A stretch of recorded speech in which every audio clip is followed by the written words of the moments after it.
Bueno, egun ondan hori, da ongi etorriak, ohiko osoko bilkura honetara.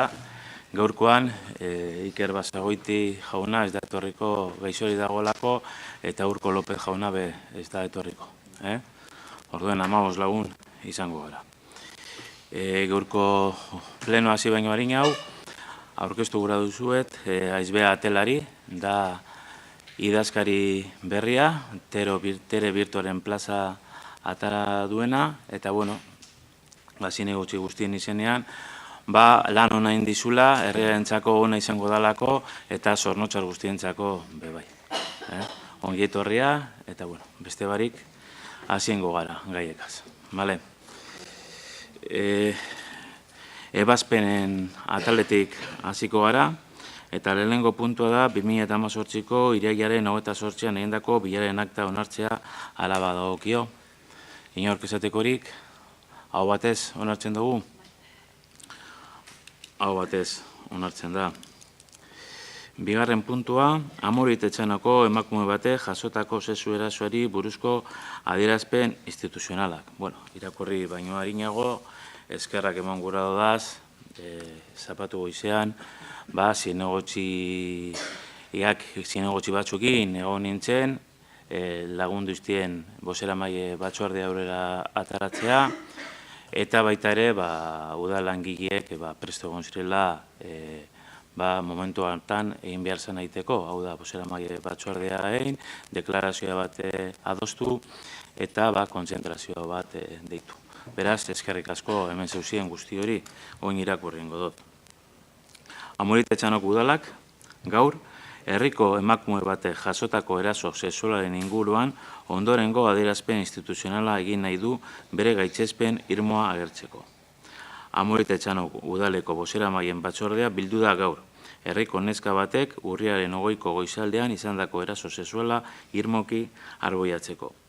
Biktimari eta bere familiari gure esku dagoen guztian laguntza eskaintzeko prest gaude, eta aldi berean errespetu osoa agertu nahi diegu. Udalbatzak bere konpromisoa berretsi nahi du bizitza, askatasuna, duintasuna eta emakumeek herritar gisa dituzten eskubideen kontra erasotzen duten indarkeria mota guztiak errotik ezabatzeko. Ekintza arbuiagarria da. Amorit Etxanon zein beste edozein lekutan. Berriro errepikatu behar ez dena. Gizarte bezala, ezin dugu onartu, inor ezen emakume izateagaitik eraso baten biktima izatea. Zentzu honetan, herritar guztiei dei egiten diegu, eraso sexualaren konplize ez daitezen eta beraz, egoera hauen aurrean, inongo tolerantziarik ez dezaten izan. Impunitaterik ez dadin egon. Emakume guztien aurkako erasoei gure gaitzespen irmoa adierazteko dei egiten dugu zornotzar guztioi gaur arratsaldeko 7:00 herriko plaza. Emakumeenganako erasorik ez, Amorit Etxano 2018ko urriaren 20an. Bale. Horrengo puntuera pasako. Horrengo puntua da 2018ko memoriaren eguna. Bueno, kasu hontan Gogora Institutuak testu bat bidali dau eta nik irakurrengo dut. Bai, Ander. Bueno, egunon, EH Bildutik testu neri abstentzioa emangotzegu, ez dugu parte hartuko testu honetan, hala ere jakinde ze gaidan eta gai honek atzetik zer dakarren ez dugu ingo aportaziorik, ez dugu ingo gure irakurketarik. Baina bai argitzi gura dugu, bintzat testu honekiko EH Bilduren abstentzioa. Eskerrik asko, Ander, ez dago inongo bosketari, baina nik ondo ikusten dut, zuek zuen posizioa jartzea. Beste den oso zer esateko gure badau, irakurrengo dut. Eskerrik asko.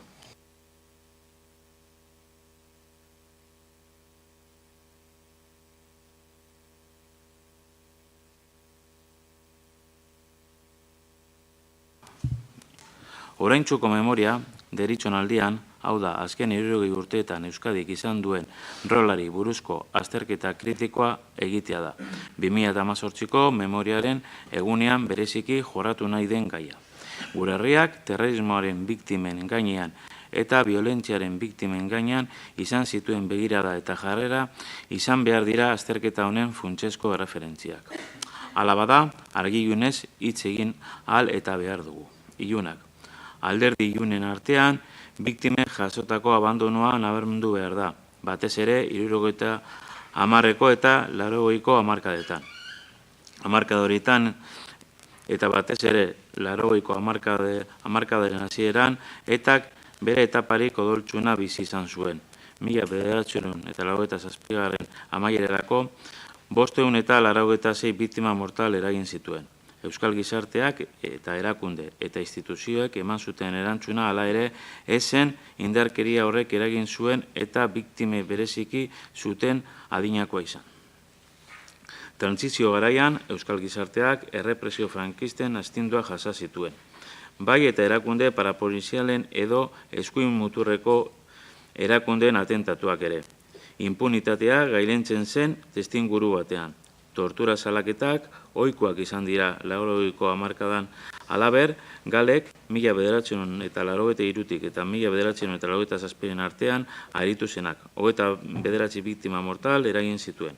Biktima horiek diskriminatu egin ziren eta ofizialki ukatu zen bere existentzia. Eta ara, errealitatea ere.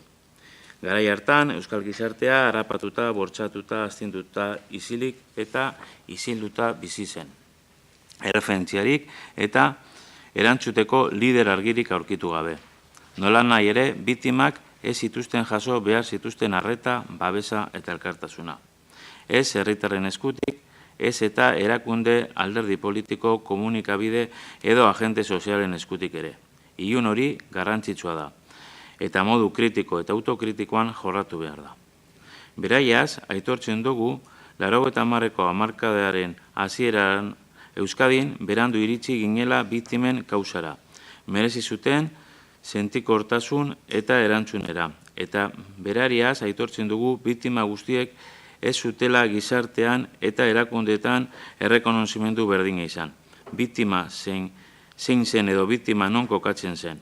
Kritikoki aitortu behar dugu halaber, urrengo urteetan bateraztasun politikoak zirela eta sarritan eta ez ginela gai izan elkar hartuta denok biktimen solidario izateko eta denok batera indarkeria errefusatzeko. Hori guztia dela eta autokritika egiten dugu. Barkamena eskatzen dugu indarkariaren eta terrorismoaren ororen biktiman. Izan diren guztiei egindagoaitik eta egin gabe utzitagoaitik. Batez ere, 70 eta 80ko hamarkadak ez gainelako konturik izan bat ere. Berezeki azpimarratu behar dugu errekonozimendu hau eta egindako biktimen aurrean.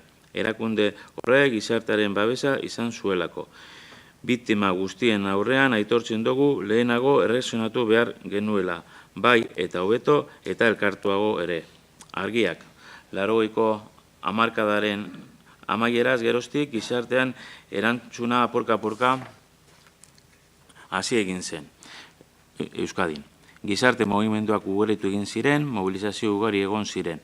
Bai masiboak, bai testigantzakoak, ekimen sozial, mediatiko, politiko eta instituzionalak ere. Adibidez, Ajurianeko ituna.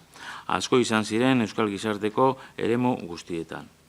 80ko hamarkadan apurka-apurka areagotu egin zen biktimen gaineko sensibilizazioa.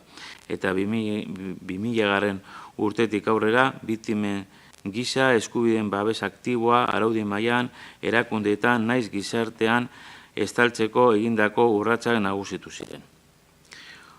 Horixe dira gaur gure gizartean azpimarratu nahi eta behar ditugun argiak. 1980tik aurrera terrorismoaren eta indarkariaren aurka. Biktimen eta giza eskubideak elkarrizketa eta bizikidetzaren defentsaren alde geroz eta gehiago inplikatzen eta antolatzen zen gizartea genuen. Argien artean noski, gora berak daude, ilunetan ere gertatzen den bezala. Baina realitate hori da, gure iraganean balio esanguratsu bihurtuta oroitu eta sustatu behar dena. Orainera eta etorkizunera begira. Une honetan, beharrezkoa da, hainbat pertsona, gizarte erakunde, bake mugimenduak, biktimen elkarteak zein fundazioak eta alderdi politiko eta instituzionalak egindako alegina gogoratzea, batez ere azken 30 urtetakoa. Luzaroan aritu behar izan ziren guztiz aurka zeunzkaten baldintzetan, eta ara batzuetan beldurraren edo mehatxuaren aurka borrokatuz eta itxaropen ororen aurka itxaropenari eutsi ere. Gaur, gogoratzen dugu berezia merezi dute. Ondorio bat, gure oraintsuko iraganera begiratzen badugu, gure gizartearen historiako alderdirik txarrena biktimen jasan zuten abandonoa eta terrorismoaren eta indarkeriaren aurkako erreakzio urria dira. Batez ere, 70 eta 80ko hamarkadetan. Gure oraintsuko iragana begiratzen badugu, gure gizartearen historiako alderdirik onena, implikazio eta erreakzio sozial eta politikoa da. Biktimen alde eta indarkeriaren aurka gorpuztu baitzen. Batez ere, 80ko hamarkadatik aurrera. Esperientzia honetatik, memoriaren gainean ondorioztatu dezakegun pedagogia honako hau da. Beraz, terrorismoaren eta indarkeriaren aurrean, biktimekiko elkartasuna eta pertsona guztien giza duintasunaren bizitzeko eskubidearen eta giza eskubidearen balio gorenarekiko konpromiso argi, inplikatu eta partekatua gailendu behar dira. Beste edozein, jardunbidearen aurrean, etorkizunera begira, erantzun arrakastatsurik lortu nahi bada.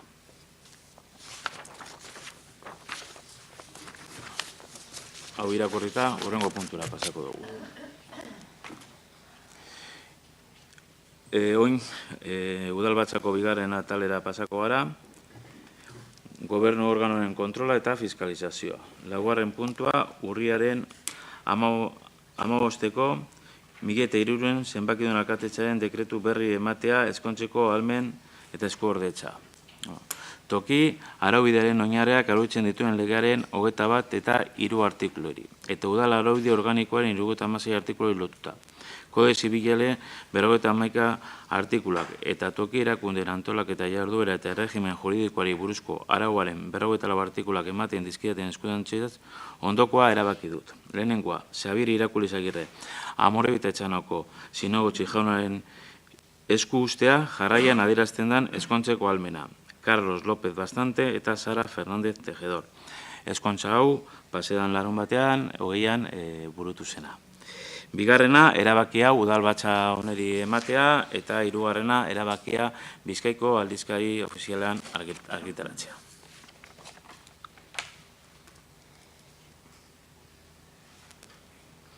Bosgarren puntura joko dugu, alkate dekretu berri ematea, lehenengo alkate dekretua da, 1200 eta 219, kreditu gehigarrien bosgarren zenbakidun espedientea eta egonkortasun txostena.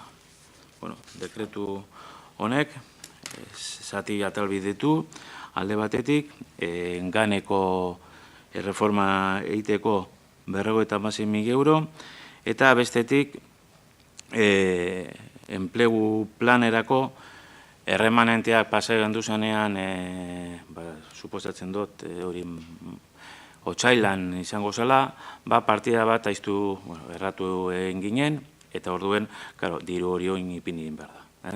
Horrek diez bizek eta guztira, badiez, 19.500 eta 81 euro. Zozer esatekorik, bai, Ander? Bai, batez ere, ganeko piztinaren kredituen transferentziaitik, goratzen dugu batzordean, eskatu gendula gero ogasunen batzordetik irigintza batzordea pasatzea, bertan hor teknikariak azalpenak emone bazan. Eta, bakarrik, komentatu, ur jauziaren inguruen, Lauren eta ustot, jakin gainean egon beharko ginatekela, Lauren da 30.000 euro barik, azkenean gero beste 115.000 euroko transferentzia egon zala, eta azkenik beste 56.000 euroko transferentzi bat egon dela. Guztira, ia uneko 20 egon indala ganeren piztinaren zera, aurrekontua, ur jauziagaitik. Onartu egiten dugu teknikariak egindako azalpenak, eta horren inguruan ez tekogu besterik esateko baina nik ustot baiko meni dala guzti hori azaltzea momentu honetan, edo zer gertatu dan ganeko piztinetan, beste barik. Eskerrik asko, Ander, emondako azalpena gaitik. Urrengo dekretora joko dut? Bai, urrengo dekretora joko dut. Bigarren dekretua da, 1200 eta 1277 zenbaki alkatetza dekretua, kreditua gaitzeko 5. zenbakien espedientea. Hau foral aldunditik datorren diru laguntza bat da, gaztedi planari buruzkoa, urtero etortzen dana, eta sartzen dugu aurrekontu barruan, gaztedi plana aurrera eramateko. Hurrengora pasako gara.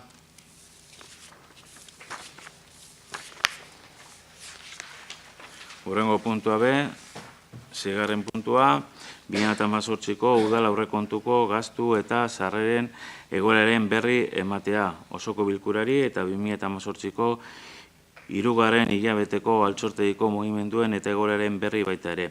Ordenketa epeen betezperanari buruz, 3 hileko txostenarekin batera. Hau ogasun batzordean aztertu zen, ez dakit zer esatekorik. Eskerrik asko. Beraz, azkeneko puntura heltzen gara, azkeneko puntuak, eskariak eta galderak.